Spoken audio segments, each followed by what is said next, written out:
జోగి రమేష్ అదృష్టమేంటో కానీ ఎన్నికల్లో ప్రతిసారి ఇష్టమున్నా లేకపోయినా ఏదో ఒక నియోజకవర్గానికి వలస వెళ్లి పోటీ చేయాల్సి వచ్చేది ఆయనకి. అయితే వైసీపీ అధ్యక్షుడు కరుణించి ఈసారి ఆ నాయకుడిని సొంత నియోజకవర్గానికే ఇన్ఛార్జిగా ప్రకటించారు. అయినా కూడా పొలిటికల్గా యాక్టివ్ అవ్వలేదు సరికదా, అసలు కనిపించడమే మానేశారు. అధికారంలో ఉన్న 5 ఏళ్లు పలు వివాదాల్లో చిక్కుకున్న ఆ మాజీ అమాత్యుడు కేసుల భయంతో టీడీపీలో చేరడానికి చాలా ప్రయత్నాలే చేస్తున్నారట. అయితే ఆయనకి టీడీపీ పెద్ద చిన్న బాసులు నో ఎంట్రీ బోర్డు పెట్టేశారట. ఏపీలో వైసీపీ ఓటమి తరువాత మాజీ మంత్రి జోగి రమేష్ మౌనవ్రతం చేపట్టారు. 3 సార్లు వైసీపీ నుంచి పోటీ చేసిన జోగి రమేష్ ఒక్కటంటే ఒక్కసారి గెలిచి జగన్ కేబినెట్ లో బెర్త దక్కించుకున్నారు. 2014లో సొంత నియోజకవర్గం మైలవరం నుంచి పోటీ చేసిన ఆయన తన రాజకీయ ప్రత్యర్థి అయిన మాజీ మంత్రి దేవినేని ఉమా చేతిలో ఓటమి పాలయ్యారు. దాంతో ఇక మైలవరంలో జోగి రమేష్ గెలుపు అసాధ్యమని భావించిన వైసీపీ అధ్యక్షుడు జగన్ 2019 ఎన్నికల నాటికి ఆయన్ను పెడనకు షిఫ్ట్ చేశారు. 2009లో జోగి రమేష్ కాంగ్రెస్ తరపున అదే పెడన నుంచి మొదటిసారి ఎమ్మెల్యేగా గెలిచారు. 2019లోనూ విజయం సాధించి మంత్రి పదవి దక్కించుకోగలిగారు.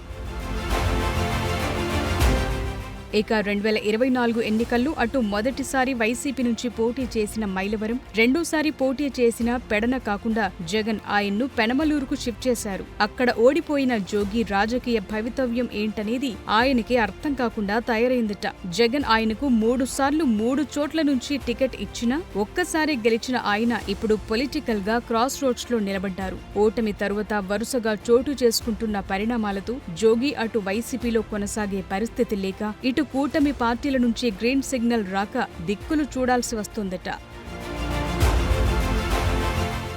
ఏపీలో కూటమి ప్రభుత్వం అధికారంలోకి రాగానే జోగి రమేష్ తమ ప్రభుత్వం ఉన్నప్పుడు ప్రదర్శించిన దూకుడికి మూల్యం చెల్లించుకోవాల్సి వస్తుంది. అగ్రిగోల్డ్ భూముల కొనుగోలు, అక్రమ రిజిస్ట్రేషన్ కేసులు, జోగి కుటుంబంపై ఆరోపణలు రావటం, జోగి రమేష్ కుమారుడు రాజీవ్ ని అరెస్టు చేయటం జోగి రాజకీయ భవిష్యత్తును ఒక్క కుదుపు కుదిపింది. ఒకవైపు కుమారుడి అరెస్ట్, మరోవైపు జోగి రమేష్ ను విచారణ పేరుతో స్టేషన్ల చుట్టూ తిప్పటం లాంటి పరిణామాలు ఆయన్ను ఉక్కిరిబిక్కిరి చేస్తున్నాయట. ఆ క్రమంలో జోగి రమేష్ తన కష్టాలు అన్నీ ఇన్ని కావని, తనకు శని పట్టిందని, అంతా కష్టకాలమే నడుస్తోందని కనిపించిన అందరి దగ్గర మొత్తుకుంటున్నారట. పార్టీ అధికారంలో ఉన్నప్పుడు జగన్ దగ్గర మంచి మార్కులు కొట్టేయటానికి చేసిన ఓవర్ యాక్షన్ ఇప్పుడు తన కొంప ముంచిందని కన్నీరు మున్నీరవుతున్నారట. వాస్తవానికి నారా లోకేష్ రెడ్ బుక్ లో టాప్ 5 లో తన పేరుందని, తనను కూడా త్వరలో అరెస్టు చేస్తారనే భయంతో టీడీపీలో చేరటానికి సిద్ధమయ్యారాయన. ఆల్రెడీ ఇప్పటికే ఆయన కొడుకుని అగ్రిగోల్డ్ భూముల కేసులు అరెస్టు చేశారు. ఇంకా రాజకీయ అరంగేట్రం కూడా చెయ్యని తన కొడుకును ఇప్పటికే జైల్లో వేశారని, ఇక తనవంతేనని ఆ మాజీ మంత్రి బాధపడిపోతున్నారట. గతంలో చంద్రబాబు ఇంటిపై మంది మార్బలంతో వెళ్లి దాడి చేసిన కేసులు తనను అరెస్టు చేసేస్తారని ఆయన డిసైడ్ అయిపోయాడట.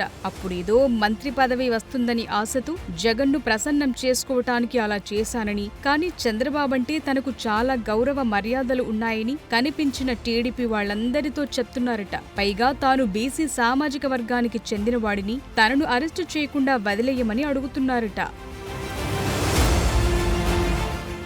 జోగి రమేష్ అరెస్టు నుంచి తప్పించుకోవాలంటే టీడీపీలో చేరితేనే మంచిదని ఇప్పటికే చంద్రబాబు లోకేష్లను కలిసేందుకు అపాయింట్మెంట్ అడిగారట. గతంలో వైసీపీలో పనిచేసి తరువాత టీడీపీలో చేరి ఇప్పుడు ప్రభుత్వంలో కీలక పొజిషన్లో ఉన్న కృష్ణా జిల్లాకే చెందిన బీసీ నేతతో కలిసి టీడీపీలో చేరేందుకు రకరకాల ప్రయత్నాలు చేస్తున్నారట. అయితే టీడీపీ పెద్దలు ఎట్టి పరిస్థితుల్లోనూ జోగి రమేష్ ను పార్టీలో చేర్చుకునేది లేదని తెగేసి చెప్పేశారట. ఇటీవల నూజివీడిలో టీడీపీ నేతలతో కలిసి ఆయన ర్యాలీలో పాల్గొన్న విషయంలో కూడా పార్టీ అధిష్టానం తీవ్ర ఆగ్రహం వ్యక్తం చేసింది. దాంతో ఆ ప్రయత్నం కూడా బెడిసికొట్టిందని తలపట్టుకున్నాడట.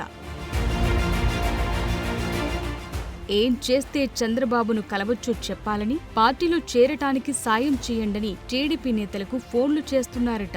ఆ క్రమంలో వైసీపీ పార్టీ కార్యక్రమాలకు దూరంగా ఉంటున్నారాయన. ఆయన టీడీపీలో చేరేందుకు ప్రయత్నిస్తున్న విషయం జగన్ కు కూడా తెలిసిందట. అయితే జగన్ పిలిపించి మాట్లాడతారేమోనని జోగి రమేష్ ఎక్స్పెక్ట్ చేశారట. అయితే పార్టీ నుంచి పోవాలనుకునే వాళ్లు ఎవరైనా ఎంతమందైనా పోవచ్చని, అందువల్ల తమకేమీ నష్టం లేదని విజయసాయిరెడ్డి పార్టీ వీడినప్పుడు జగన్ చెప్పటం ముందు అది తనకు వర్తిస్తుందని జోగి రమేష్ సరిపెట్టుకుంటున్నారట. విజయసాయిరెడ్డి పార్టీ వీడితేనే పట్టించుకోని జగన్ తననేం పట్టించుకుంటారని ఫీల్ అవుతున్నారట. మొత్తానికి ఇప్పుడు ఆయన పరిస్థితి ఎటూ కాకుండా తయారైందిప్పుడు.